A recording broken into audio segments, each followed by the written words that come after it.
कि जिसने ये इनिशिएटिव लिया है कि बिजनेसमैन को अपॉर्चुनिटीज से, इन्वेस्टर को अपॉर्चुनिटीज से मिलाया जाए। बहुत सारे लोग, पूरा पाकिस्तान ही तकरीबन KPK में इन्वेस्ट करना चाहता है, टूरिज्म सेक्टर में, माइन एंड मिनरल सेक्टर में, एग्रीकल्चर सेक्टर में। खैबर पख्तूनख्वा टूरिज्म में पाकिस्तान का वाहिद सूबा है जो मैक्सिमम अपॉर्चुनिटीज 80% ऑफ टूरिज्म को कवर करता है।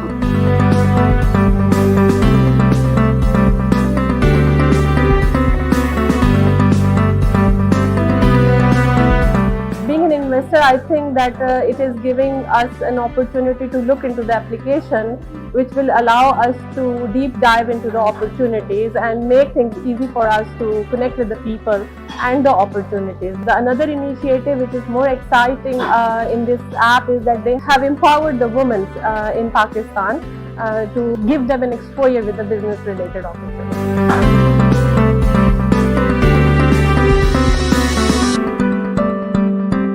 इसके अंदर कोई लिमिट नहीं है कि आपको 5 लाख हैं आपके पास, 10 लाख हैं आपके पास, जितने भी पैसे आप लगाना चाहें, कम से लेके ज़्यादा तक आप इसमें इन्वेस्ट कर सकते हैं।